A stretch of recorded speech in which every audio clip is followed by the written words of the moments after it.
morning everyone, it's Shariyama from TLS. I told you that I'm roaming a lot on my Ranger. Here, you see my Ranger now. A lot of people that play World vs. World will get offended right now, but the Soulbeast is a pretty strong roamer still, and I have a lot of fun roaming with him or also playing SPVP with my Ranger. I wanna give you a short thumb up what I'm running there, because I got asked a lot of time like, what are you running? What is your trades? What are your stats? What is your gear?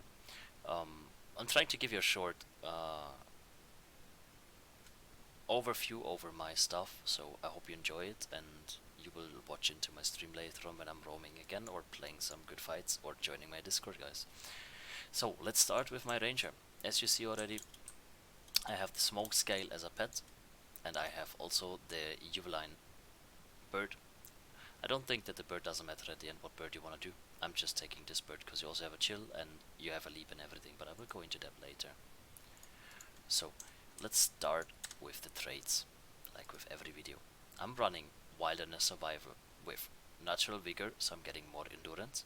I'm running lesser Muddy Terrain, so I'm getting Muddy Terrain when I'm getting crippled, slow or mobilized. And I get condition removed, I'm getting Fury with it. I run with Companion's Defend, that is a passive of it, and your pet get protection when you dodge roll, so I get permanently when I'm dodging, I'm getting protection, and every time I get here, I have 25% more of endurance, so I can dodge way more. Then I have Refined Toxins, when my health threshold is on 75%. I'm getting poison on my enemies, so they cannot heal that much. It's pretty annoying in 1v1s or others, in other situations when the people cannot cleanse themselves at the moment, or they're running out of cleanses and they're just getting poisoned by all your hits. Then you have Rugged Throw.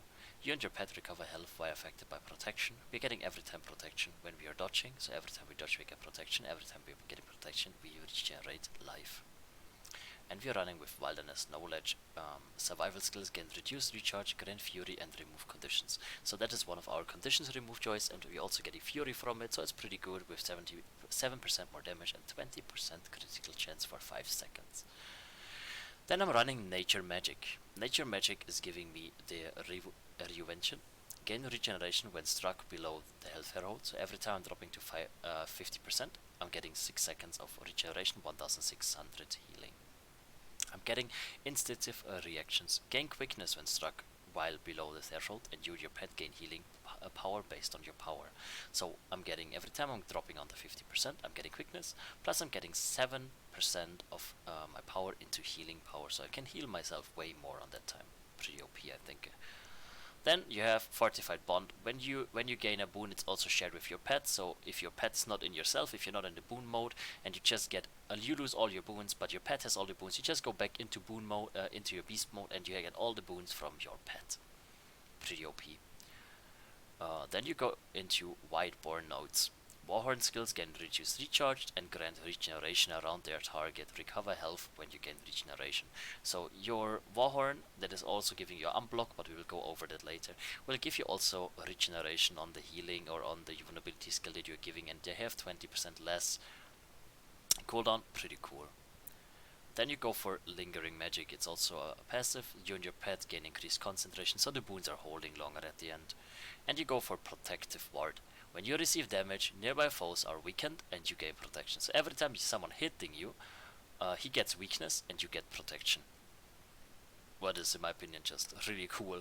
So every time someone hits you, at the end he has 50% minus endurance regeneration and 50% fumble.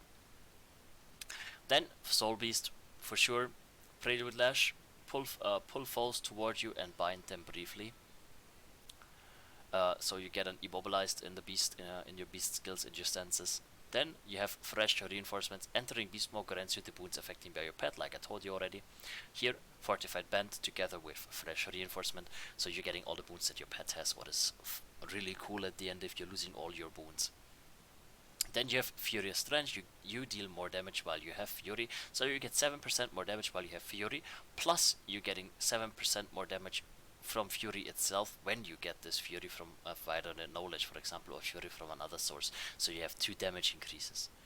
Then you have second skin. Conditions inflict less damage to you while you have protection, and you get a protection with so many stuff from your build. You get protection, so every time you have protection, you also get 33% less damage from conditions.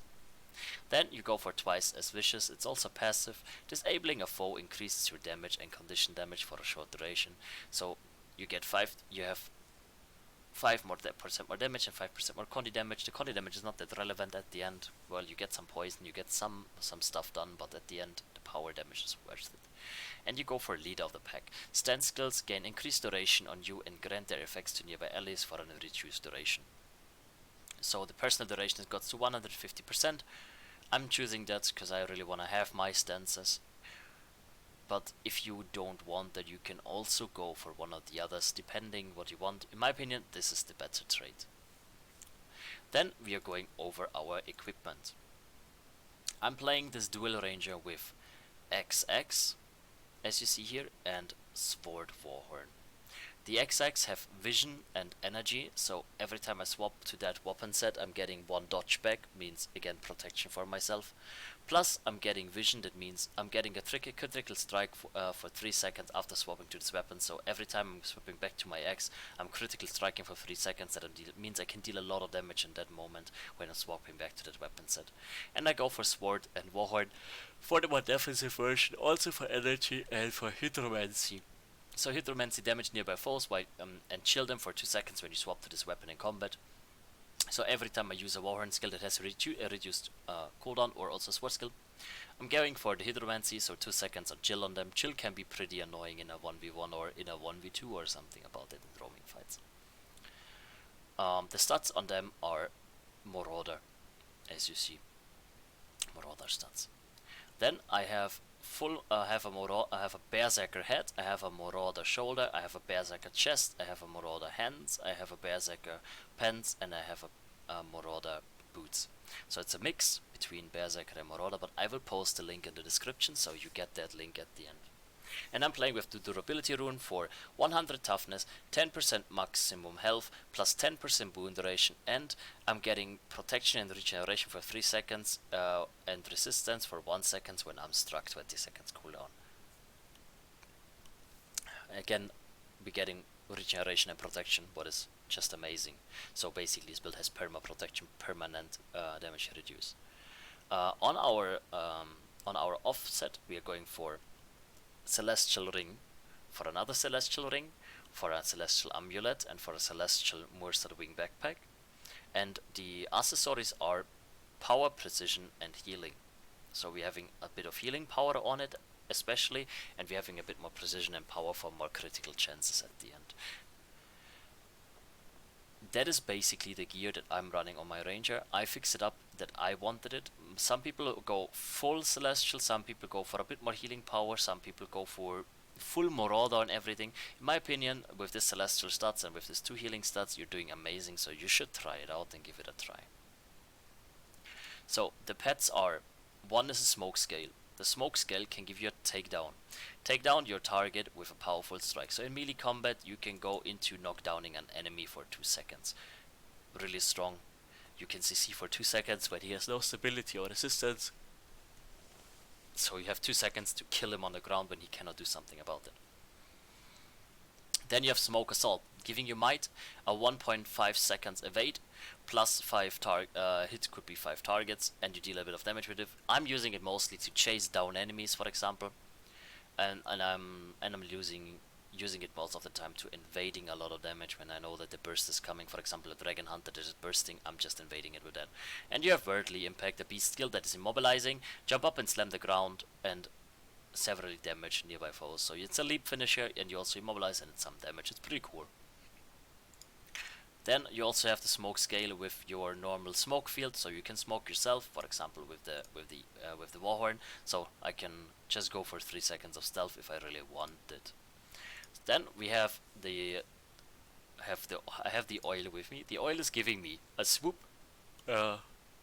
Sorry for that.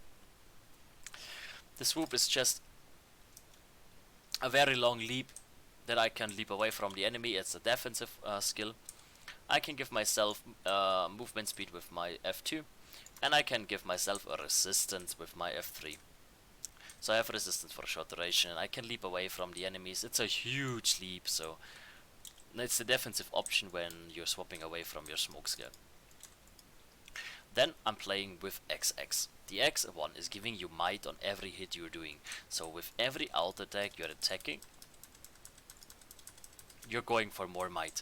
You're stacking up more and more might with every alt attack. So every alt attack is dealing more damage, plus it's also bouncing. If you play 2v1 or something, you can attack both targets at the same time. Then you have Split Blade. It's a bit of bleeding that will not help you too much, but it's also an AoE attack. You can AoE attack a bit of things for cleaving or something. And you have Winter's Bite.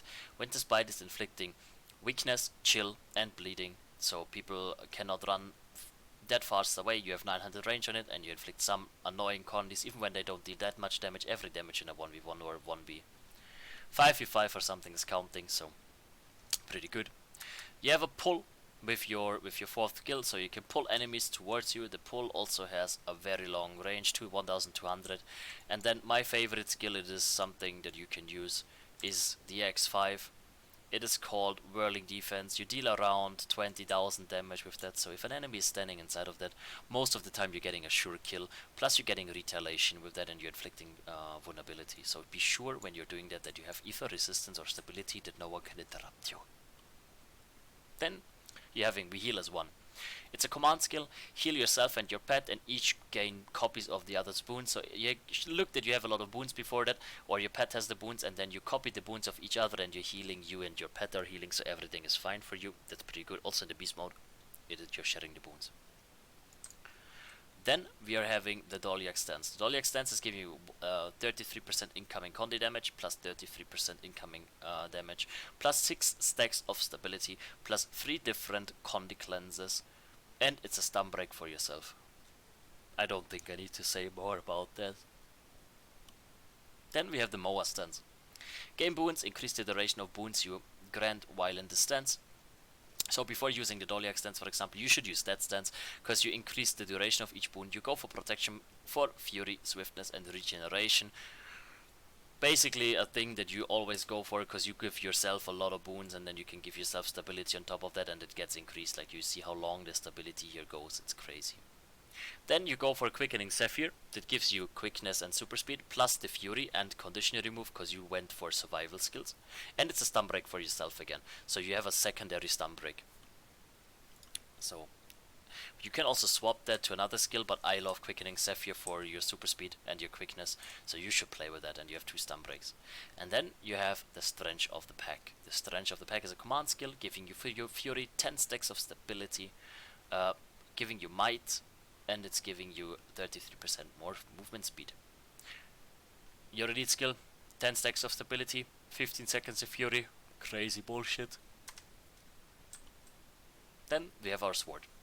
The more defensive version, 111 of the sword, whatever, it's just 111, dealing around 2 to 4k damage depending on how much might do you have. Then you have your second skill, it's a leap. You can leap to an enemy, and then you can sidestep with the snake. The snake is also doing, the serpent strike is doing, it's doing cripple with the first, and the second thing is then doing poison, plus it's an invade and a leap finisher. And with the hornet sting you can reset your second skill still, so every time you are attacking with the hornet sting, you're also getting the monarch leap back, so you can do it again. Then we have the hunter's call. It's giving you vulnerability on the enemies. Pretty good. 16 stacks of vulnerability plus a lot of damage, so you deal way more damage at the end, right? And you get Call of the Winds. You give might, fury, regeneration, and swiftness, plus attacks are unblockable for 3 seconds. So 3 attacks that you're doing are unblockable. Very useful when you are attacking someone. About rotation, I cannot say you that much, because everyone has to find it out about what you want to do. So you have a more defensive version, you have a more offensive version. You have to look what the enemies are doing, if you want to put your pet into you, or you want to put your pet out, when you want to go for your stability, for example, and then engaging into the enemies with your X5, pulling enemies and chilling, invading a lot of stuff. I wish you a lot of fun with this build, and I guess you will have a lot of fun with this build. So test it out, give me some feedback on my video, guys. I hope you enjoy this little guide about my little ranger here on roaming. You will have a lot of fun. I think the only class that you will ever have problems with, or I have at least a lot of problems, is a Condi Mesmer. Condi Mesmer can be very frustrating, and a Core Warrior is also a huge problem at the end if you're running into damage that you should not take. But at the end, you have a lot of invades, you have a lot of leaps, we have a lot of moving around, a lot of slows and CCs. You can play that out, you basically win a lot of fights with it. I wish you a lot of fun with that build, I hope you liked it. You can leave me some comments here. See you in my stream, guys, and have a good day. Bye bye.